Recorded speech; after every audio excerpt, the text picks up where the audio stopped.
And a fair amount of actors look back on these roles with less fondness. They think, I was typecast and I couldn't get away from that character, and I would go on auditions and they wanted me to do Chrissy and so on and so forth. You're at peace with it now, but did you ever have a moment after the show where you were like, I wish I hadn't done this, or I want to be taken seriously and do something else, and I can't leave this character behind me? No. I was really happy with her. Good. The only thing I left upset with was for being fired. I went in at year 6, my contract was up, and I said, it's the number 1 show in the country. I have the highest demographics with all women in television 18 to 49, your desirable demographics. Sure. Why are the men making 10 times more? So I'd like you to pay me what you're paying Alan Alda. At that time, he was making $150 a week. On MASH. On MASH. And our show was number 1, they were number 10. And they wanted to make an example. And so there was probably a bunch of men on TV. I don't know, Carol O'Connor was making $250 a week. Son of a bitch. Yeah, really. So now I was making a lot of money, $35. But by comparison... Yeah. By comparison, and today it looks like, chump change. But it was also, hey, come on. Is everybody selling more tickets than me? I'm selling a lot of tickets, which is what it's about. Well, they wanted to make an example. And yeah. I was a perfect person to make the example of that if they could do it to Suzanne Somers, who has the highest demographics because of that character, then we're all of us women should just stay in our place. And kind of worked that way for a while. And so... Let me just recap. You're going into your 6th season. You've had 5 very successful seasons. You're arguably the number 1 woman on television in prime time, for sure. You're posters, household name, so on and so forth. And there are a whole bunch of guys that are getting paid, I say guys, that are getting paid more than you on television. And it's sort of kind of like what they do in pro sports, where you're going, I led the league in catches 5 years in a row. There's 10 other wide receivers that are getting paid more than me in the league. Why is it that I led the league in catches and I'm number 11? I'd like to at least move up to number 5 in the pay scale. Right. And so that's what you said. Now you're and again, for those, I'll defend my guest a little bit. A lot of people go, oh, you couldn't get by on $35K a week in 1981, and it's like that's not the point. That wasn't the point. The point is, if Alan Alda's getting $150 and Carol O'Connor's getting $250, and those guys are below us in the rankings or even next to us in the rankings, then where's my $175? Right. But you know what I think it was? I also think it was the packaging. If you're playing a character really well, the dumbest woman in America. Actually, People magazine had me on the cover with John Davidson, the dumbest woman and the dumbest man in America. Right. John Davidson, remember that name? Guy. I know. Yeah.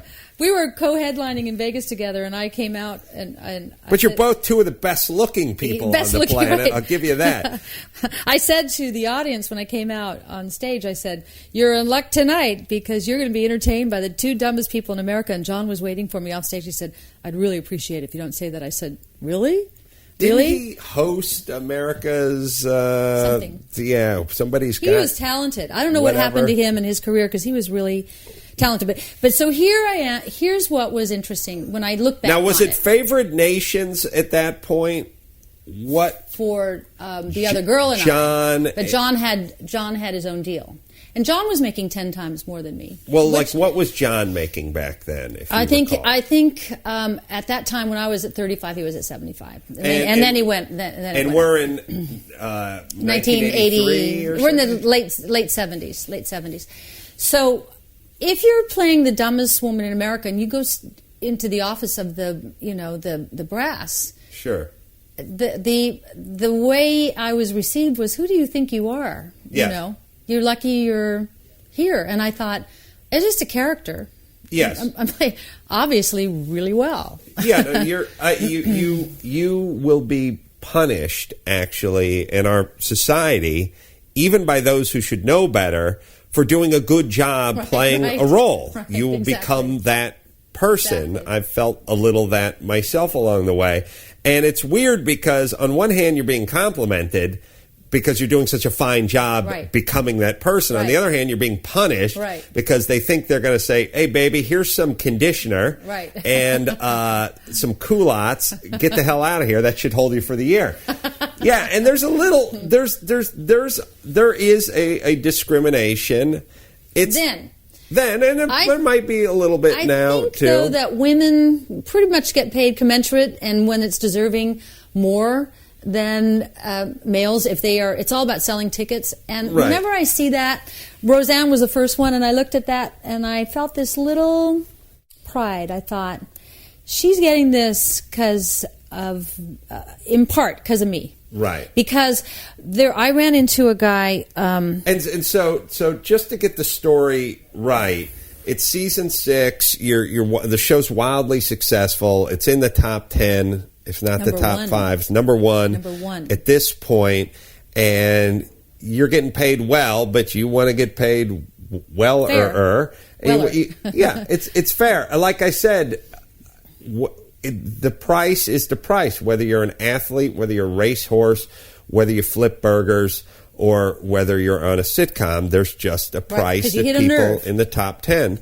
get paid. Yeah. And you weren't getting paid that, and they thought this would be this would send shockwaves to everyone else who had their hand out.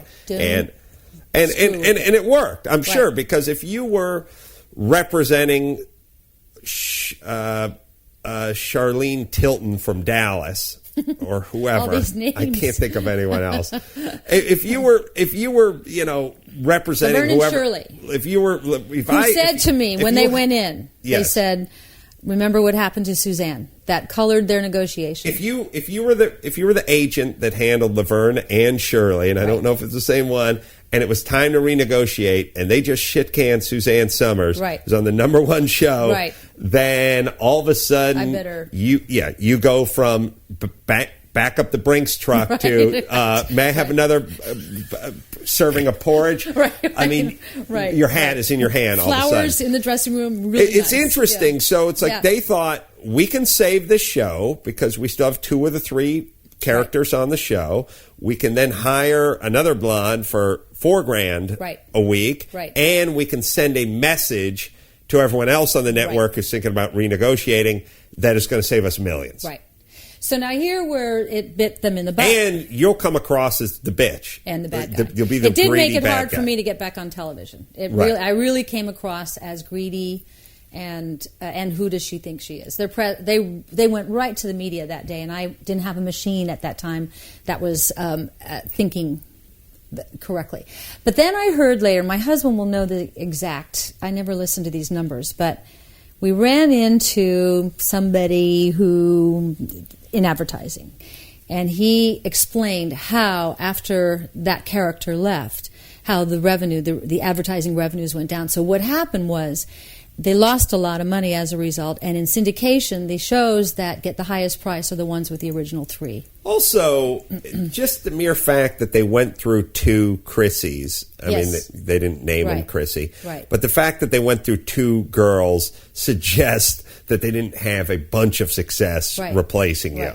They did your cousin or your sister, then they did somebody else, and it was funny. They both looked good and did an all right job, but they were not you. And I think that was chemistry. Was the key. You pray for chemistry, and the chemistry, particularly with John and I, was. When I look back on it now, when I see these shows every once in a while, it's magical. And I remember when I was doing it, I could feel it. We just worked together.